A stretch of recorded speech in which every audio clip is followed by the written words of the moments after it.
Bhadrachalam bridge centre వద్ద ఓ hotel ధ్వంసమైంది. 50 మంది దుండగులు హోటల్ను ధ్వంసం చేశారు. హోటల్ స్థలం యజమానుల మధ్య లీజు విషయంలో వివాదం జరుగుతోందని స్థానికులు చెబుతున్నారు. స్థలం యజమాని దాడి చేయించారని హోటల్ యజమాని ఆరోపిస్తున్నారు.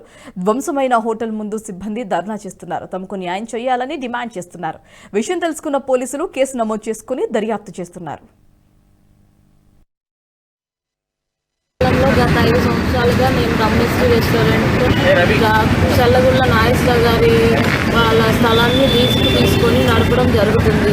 రాత్రి 12 గంటల టయాన మేము రెస్టారెంట్ క్లోజ్ చేసుకొని ఇంటికి వెళ్ళాక కొన్ని శబ్దాలు చూసి రెస్టారెంట్కి వచ్చి చూసేసరికి అద్దాలు, ట్యూబ్లైట్లు మొత్తం పగలగొట్టేసి కంకర తెచ్చిపోయడం జరిగింది. ఇంత పెద్ద కెమెరాలు ఉన్నా కానీ కనీసం సిఐ గారికి ఫోన్ చేసినా ఎవరు కనీసం ఫోన్ లిఫ్ట్ చేయలేదు. కనీసం వచ్చి రెస్పాండ్ ఇంత పెద్ద 2 వర్గాల మధ్య జరుగుతున్నా ఎవరు వచ్చి కనీసం ఇంత రెస్పాండ్ అనేది అసలు జరగలేదు. డిపార్ట్మెంట్ పరంగా ఏమీ జరగలేదు. దయచేసి మాకు న్యాయం చేకూర్చాలని మీడియా ప్రతినిధుల్ని ప్రతి ఒక్కరిని కోరుకుంటున్నాను. Chamber of commerce, hotel union association, Bhadrachala ప్రజలకి మరియు పెద్దలందరికీ దయచేసి నాకు ఈ వీడియో మీకు నచ్చినట్టయితే లైక్ చేయండి, 10 మందికి షేర్ చేయండి. అలాగే కామెంట్ల రూపంలో మీ అభిప్రాయాలను మాతో పంచుకోండి. Nationalist hub group of channels ను సబ్స్క్రైబ్ చేసుకుని తెలుగునాట జాతీయవాద జర్నలిజాన్ని ప్రోత్సహించండి. ఈ వీడియో కింద ఉన్న బెల్ ఐకాన్ పై క్లిక్ చేయడం మర్చిపోవద్దు.